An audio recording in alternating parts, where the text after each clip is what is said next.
All right. Reading Matthew chapter 24, verse number 3. And it Okay. says, Matthew 24 and 3. Let's read it. yes, sir. And as he sat upon the Mount of Olives, the disciples came unto him privately, saying, tell us, when shall these things be?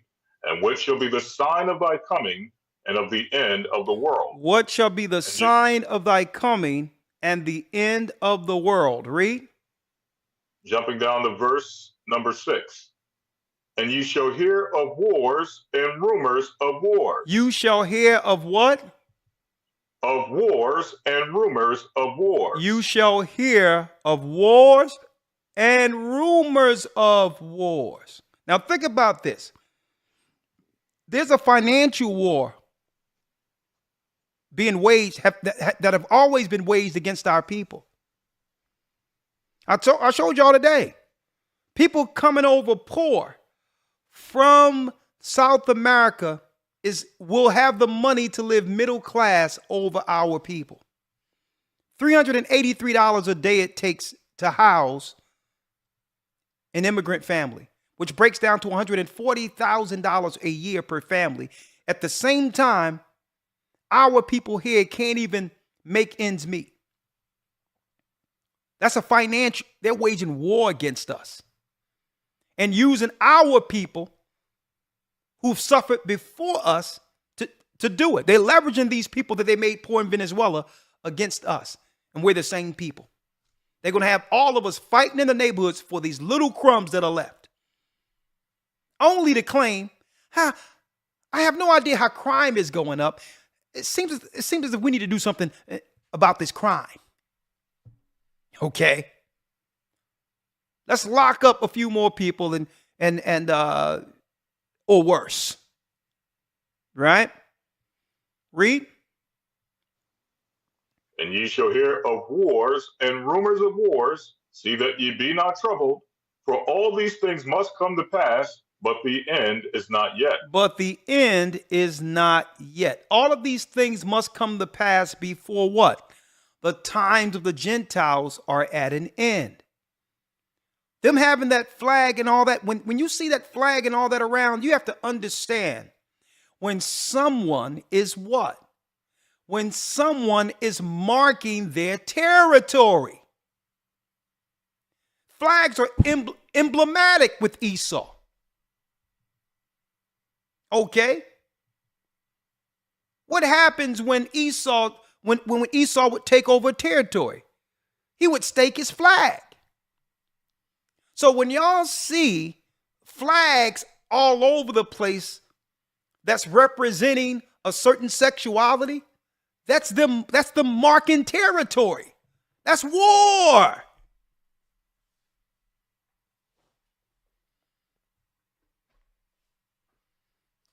So when the Christ says wars and rumors of wars, the only thing we're thinking about what?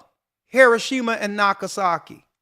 We're thinking about World War I, World War II.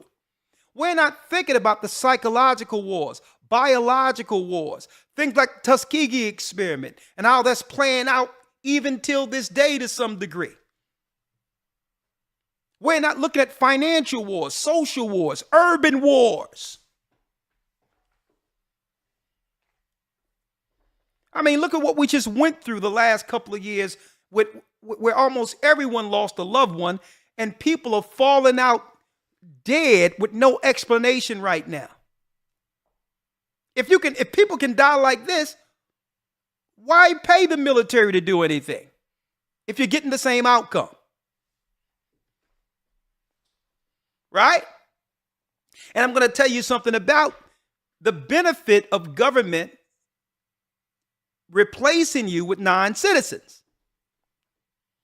They have something to hold over the immigrants' heads. If these people act out and begin to ask for something, they'll be deported. See? And that's the leverage they don't have over our people who built the country. Because outside of being so-called black, we're citizens. They can't hang that. We can ask for something. Why? Because we built the country. So that's leverage. They let them over to leverage them against us. But as soon as they get out of line, there's a threat that they can be deported. This is why they need what? Obedient servants who will have no pushback against government. Wars and rumors of wars, read. Verse 7. For nation shall rise against nation, and kingdom against kingdom. Kingdom against and kingdom. There shall be, read. And there shall be famines, and pestilences, and earthquakes in diverse places. All these are the beginning of sorrows. All these are the beginning of sorrows. We're living in the end of days, where they're displacing whole countries of people systematically, causing issues so they can destabilize and use these poor people that they've made poor to destabilize other countries. This is how America falls according to the Bible. And this is how all power goes back to Rome, Europe.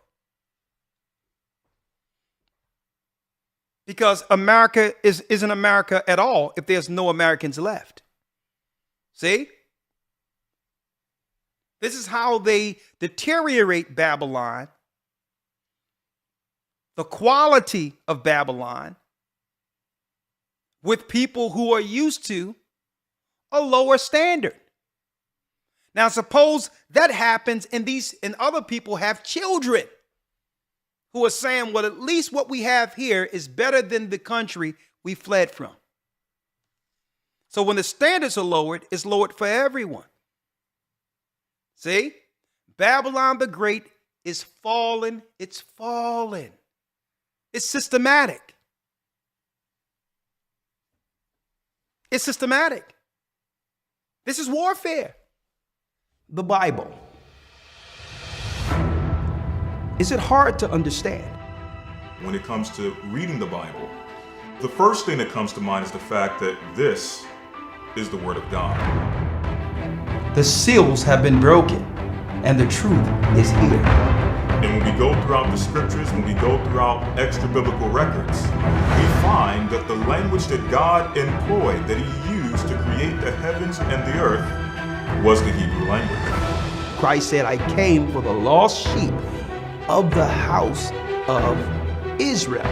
But yet no one, no religious leader, no religious church out there anywhere can now identify the 12 tribes of Israel. Can we? God is quite simple, but it seems as if man makes understanding Him hard. What are those mysteries? The truth of your book and the truth will make you free. The Hebrew and Bible Academy. You're invited.